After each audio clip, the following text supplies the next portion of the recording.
Special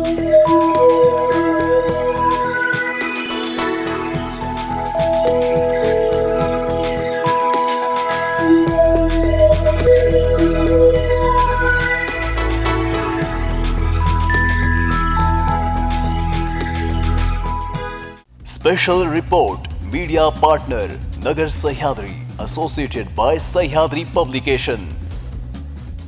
नमस्कार. आज जागतिक महिला दिन.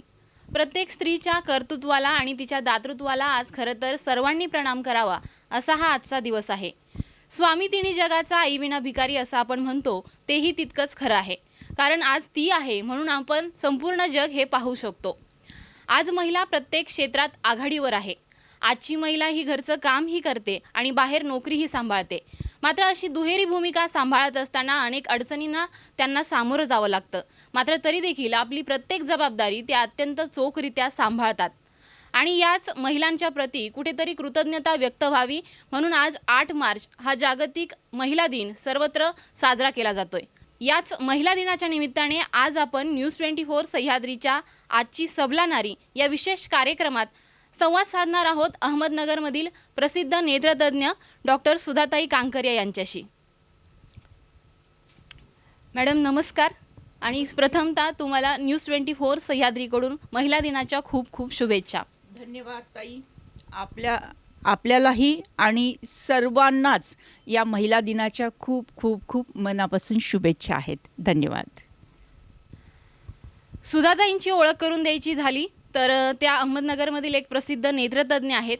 तसेच त्यांची संपूर्ण फॅमिली या नेत्रसेवेमध्ये काम करत आहे. तसेच आजपर्यंत अनेक रुग्णांना त्यांनी दृष्टी देण्याचं काम केलेलं आहे. तसेच त्या सामाजिक कार्यात देखील तितक्याच अग्रेसर आहेत. आजपर्यंत अनेक पुरस्कारांनी देखील त्यांना गौरवण्यात आलं आहे. त्यामध्ये उल्लेख करायचा झाला तर सलग 2 वेळा त्यांना राष्ट्रपतींच्या हस्ते पुरस्कार देण्यात आलेला आहे. तर अशाच या नेतृत्वक्षम महिलेला आपण आज भेटणार आहोत. आज त्यांच्याशी खास गप्पा आपण या महिला दिनाच्या निमित्ताने मारणार आहोत.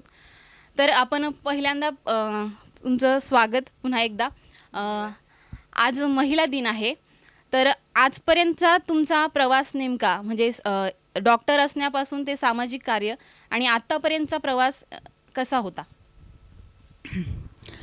प्रवास हा खूप मोठा आहे आणि तो थोडक्यात सांगणं अवघड आहे. पण 1985 साली जेव्हा मी साई सूर्य नेत्रसेवाच्या वतीने नेत्रसेवा या क्षेत्रामध्ये आले आणि डोळ्यांविषयीची सेवा ही रुग्णांसाठी मी रुजू केली आणि त्याच वेळेस एक महिला रुग्ण म्हणून माझ्याकडे आली आणि त्यांना जेव्हा मी चेक करत होते तर वयवर्ष 23-24 असेल, पण तिला मार लागल्यामुळे मोतीबिंदू झाला होता. आणि जेव्हा मी तिला हिस्ट्री विचारली की तू कसा काय मार लागला वगैरे वगैरे, तेव्हा ती तर काही बोलली नाही. मग तिचं ऑपरेशन झालं, तिला नीट दिसायला पण लागलं. नंतर मी तिच्या आईला हा प्रश्न विचारला तर आई म्हणाली की तिला पहिली मुलगी आहे आणि सासरी तिच्याकडून आग्रह होत होता सगळ्यांकडून की दुसऱ्या वेळेस ती प्रेग्नंट आहे, तर त्यामुळे तिने तो जो काही बाळ आहे तर त्याचा स्वीकार करू नये. ॲक्च्युली तो काळ होता की तेव्हा सोनोग्राफी वगैरेचा काही बोलबाला नव्हता, परंतु तरी कुठल्या तरी बुवांकडे जाऊन त्यांनी हा निष्कर्ष काढला होता की येणारं बाळ ही मुलगी आहे आणि तिचा नकार हा कुटुंबातल्या सगळ्यांनीच दिल्यामुळे, परंतु तिची अशी इच्छा होती की बाळ कुठलंही असो पण मला ते हवं आहे. परंतु या सगळ्या गोंधळामुळे तिला मग ती मारहाण झाली आणि त्या मारहाणीतून तो मोतीबिंदू झाला आणि मग ती पुढची गाथा सुरू झाली. तर हा जो प्रसंग आहे हा माझ्या जिव्हारी लागला आणि तेव्हा मग मी असं दृढ निश्चय केला की याविषयी आपण काहीतरी केलं पाहिजे.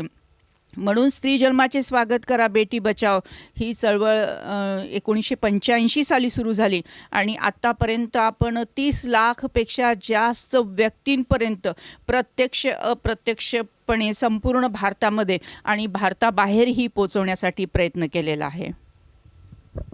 आत्ताच मॅडमनी त्यांचा संपूर्ण आजपर्यंतचा प्रवास आपल्याला सांगितलेला आहे. आपण दुसऱ्या प्रश्नाकडे वळूयात. आज जागतिक महिला दिन आहे तर या महिला दिनाच्या निमित्ताने आजच्या या दिनाचं काय महत्त्व तुम्ही आपल्या सर्व सख्यांना सांगू इच्छिता? मला नेहमी असं वाटत आलेलं आहे की महिला दिन हा एक दिवसाचा उत्सव नसावा किंवा महिला दिनानिमित्त काहीतरी कार्यक्रम घेणे आणि मग त्याची प्रसिद्धी होणे एवढ्यापुरतं ते सीमित नसावं, परंतु महिला दिनानिमित्त एक संकल्प आपण घेतला पाहिजे आणि तो संकल्प सिद्धी जाण्यासाठी उर्वरित आयुष्यामध्ये आपण झटलं पाहिजे, काम केलं पाहिजे आणि तो संकल्प, जो सकारात्मक संकल्प, जो उद्देश आपल्यासमोर आहे तो कसा साध्य होईल यासाठी प्रयत्नशील राहिलं पाहिजे. तरच तो महिला दिन आपण साजरा केला असं म्हणूया आणि तरच त्याचं ते महत्त्व आहे. नाहीतर एक दिवसाचा उत्सव करून काही परिवर्तन होत नाही, काही बदल होत नाही. बदल होण्यासाठी मनापासून कार्य करण्याची आवश्यकता आहे. बदल होण्यासाठी सामूहिक शक्ती आणि संघटन आवश्यक आहे आणि बदल होण्यासाठी कार्यामध्ये सातत्य ठेवणं आवश्यक आहे. तसं झालं तर बदल नक्की होईल आणि मला असं सांगावंसं वाटेल की आता थोडा थोडा बदल होऊ लागलेला आहे. आता आपण लक्षात येत असेल की मुलगी झाली की पेढे वाटले जातात, मुलगी झाली की सनईच्या सुराने तिचं स्वागत केलं जातं, मुलगी झाली की मग तिला वाजत गाजत घरी आणलं जातं, मुलगी झाली की तिला फुलांच्या पायघड्या घालून आईला आणि मुलीला सोबत आणलं जातं. अशी काही उदाहरणं आपण आता समाजामध्ये पाहतोय आणि मीडियामधून सुद्धा ती प्रसिद्ध होत आहेत. तर हे ते काहीतरी बदल झाला, काहीतरी छान सकारात्मक बदल झाला याचंच हे प्रत्यंतर आहे असं मला वाटतं. आत्ताच आपण उल्लेख केलात की महिला दिन हा फक्त एक दिवसापुरता साजरा न होता तो नेहमी महिलांना आदर दिला गेला पाहिजे. तर आज असं होतं आहे, आज आपल्या भारतीय संस्कृतीमध्ये महिलेला सर्वोच्च स्थान आहे. मात्र आज महिला दिवस आहे म्हणून प्रत्येक ठिकाणी आपल्याला महिलेचा सन्मान झालेला दिसेल किंवा आज बऱ्याच ठिकाणी उपक्रम घेतले जातील महिला दिनाच्या निमित्ताने. मात्र महिला दिन संपला की मग स्त्रीचा आदर हा मागे पडतो कुठेतरी. या मध्यंतरीच्या कालावधीमध्ये जर एखादी अन्यायाची घटना घडली किंवा तिच्यावर अत्याचार झाला मग तर ती स्त्री प्रामुख्याने चर्चिली जाते. मात्र इतर दिवस त्या महिलांना दिले गेलेला आदर, सन्मान या गोष्टी कुठेतरी मागे पडतात. तर याची काय नेमकी कारणं आहेत? जर सामाजिक परिवर्तन व्हायचं असेल तर सातत्य लागतं, निरंतर संघटितपणे सर्वांनी प्रयत्नशील राहायला लागतं. आज समाजामध्ये दोन घटक आहेत. एक घटक स्त्रीचा आहे आणि एक घटक पुरुषांचा आहे. परंतु स्त्री आणि पुरुष या दोघांनीही परस्पर सन्मान करणं, परस्पर एकमेकांकडे सकारात्मक नजरेने पाहणं, इथे आपण कुठेतरी कमी पडतो. त्याचं कारण की शेकडो वर्षापासून स्त्री पुरुष असमानतेचं बीज या समाजाच्या मनामध्ये पेरलं गेलेलं आहे आणि जेव्हा बीज आपण पेरतो तेव्हा त्याला अंकुर तर फुटणारच, ते वाढणारच, त्याला फुलं आणि फळं येणारच. तर जे असमानतेचं बीज आपण पेरून ठेवलेलं आहे शेकडो वर्षापासून की मुलगा हाच वंशाचा दिवा, मुलगी मात्र पराया धन आणि मग हुंड्याची पद्धती वगैरे वगैरे, या सगळ्यांमुळे स्त्रीला दुय्यम स्थान मिळालं जातं आणि असमानतेचं बीज पेरल्यामुळे त्याला आता ही कडू कडू फळं यायला लागलेली आहेत. तर आता मला असं वाटतं की आता प्रत्येकाने आत्मपरीक्षण केलं पाहिजे. काय केलं पाहिजे? जे असमानतेचं बीज पेरलेलं आहे ते एक उखडून टाकलं पाहिजे किंवा जिथे अंकुर फुटलेला आहे त्याला परत पाणी नाही घातलं पाहिजे. ते पाणी म्हणजे नेमकं काय की समाजामध्ये असमानतेचं वातावरण निर्माण करणं म्हणजे त्याला पाणी घालणं आहे. तर ते पाणी घालणं आपल्याला थांबवलं पाहिजे आणि दुसरीकडे समानतेचं बीज पण पेरलं पाहिजे. जोपर्यंत समानतेचं बीज आपण पेरत नाही ते झाड वाढण्यासाठी ते संरक्षण त्याला करत नाही. कारण की कोवळं असं तेव्हा मग कुणी पण येतं ते उपटून टाकतं, कुणी पण कोणाचं ते खाद्य बनतं. तर अशा वेळेस आपल्याला संरक्षणाची पण आवश्यकता आहे. जेव्हा ते बीज पेरू, त्याला अंकुर आल्यानंतर त्याला संरक्षण देऊ आणि त्याला उभं करू, जेव्हा ते वृक्ष होईल आणि त्याला गोड फळं यायला लागतील आणि त्या काळाची आपण वाट पाहत आहोत. पण तोपर्यंत असमानतेचं बीज उखडून टाकणं आणि समानतेचं बीज पेरणं हेच करण्याची आज आवश्यकता आहे. हे आपण करत नाही, आपण वरवरची मलमपट्टी करतो म्हणून जेवढं परिवर्तन अपेक्षित आहे तेवढं होत नाही असं मला वाटतं. आत्ताच मॅडमनी सांगितलं आपल्याला की स्त्री पुरुष असमानता आहे. तर ही मुलगा आणि मुलगी हा भेद आजही जरी लोक शिकलेली असली तरी आजही अनेक कुटुंबामध्ये मुलगा आणि मुलगी असा भेद कायम ठेवला जातो. जर मुलीच्या लग्नाचा प्रश्न आला तर अनेक मुलांच्या घरच्यांकडून अशी मागणी केली जाते की मुलगी जरी शिकलेली असली, नोकरी करत असली तरी देखील आमच्या घरी आल्यानंतर तिने नोकरी करू नये. तर मग हा जर भेद नष्ट करायचा असेल तर नेमके समाजामध्ये कुठले प्रयत्न केले गेले पाहिजे? समाज व्यवस्थाच बदलणं आवश्यक आहे. पहा, याच्यामध्ये ना 5 पातळीवर काम करण्याची आवश्यकता आहे. 1 वैयक्तिक, 2 कौटुंबिक, 3 लीगल बाजूनी, 4 सामाजिक आणि 5 आध्यात्मिक. वैयक्तिकरित्या स्त्री आणि पुरुष दोघांनीही एकमेकांना सन्मान देणं, दोघांनी एकमेकांना प्रेम देणं हे खूप आवश्यक आहे. कौटुंबिकदृष्ट्या जर पाहिलं तर स्त्री पुरुष असमानता कधीपासून सुरू होते? अगदी बाळपोटात असल्यापासून. पोटामध्ये असतानाच सोनोग्राफी करायचं आणि पाहायचं की मुलगी आहे, मग ती नको नको, म्हणजे तिला नको म्हणण्याची गोष्ट ही ते म्हणजे पाळण्यात नाही, गर्भात असल्यापासून सुरू होते. तर कौटुंबिकरित्या ही असमानता इथे थांबवली पाहिजे. बाळ कुठलंही असो तिचं स्वागत झालं पाहिजे.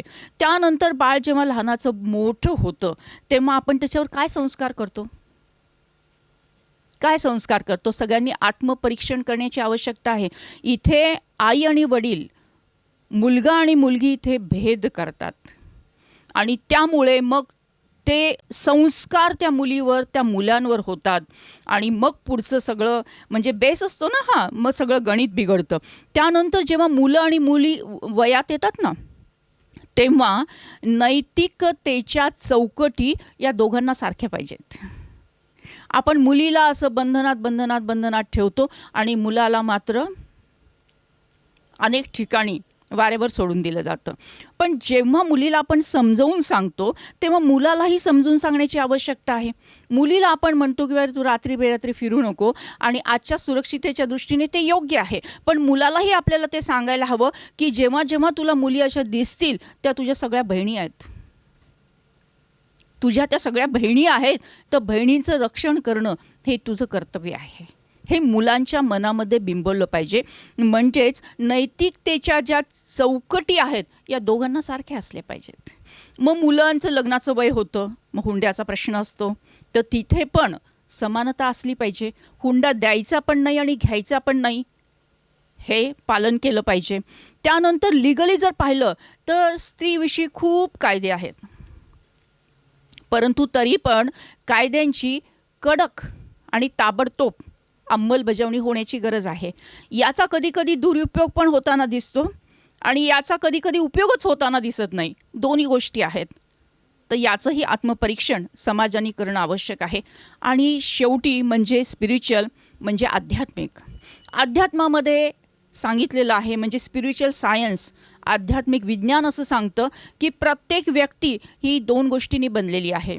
एक शरीर दिसतंय, परंतु शरीराला चालवणारी जी शक्ती आहे त्याला आपण प्राण म्हणतो. तर जेव्हा प्राण हा स्त्रीच्या शरीरात असतो तेव्हा ती स्त्री असते आणि जेव्हा हाच प्राण पुरुषांच्या शरीरात असतो तेव्हा तो पुरुष असतो. त्यामुळे आत्मा प्राण या लेवलवर सगळे सारखे आहेत, परंतु शरीरामध्ये भेदाभेद आपल्याला दिसतोय. परंतु शरीराची पण वेगवेगळी वैशिष्ट्ये आहेत. म्हणजे स्त्रीकडे प्रेम आहे, वात्सल्य आहे, त्याग आहे, समर्पण वृत्ती आहे आणि इमानदारीने काम करण्याची, कष्ट करण्याची तिची तयारी असते. आणि तसंच पुरुषांकडे धैर्य आहे, धाडस आहे, पराक्रम आहे.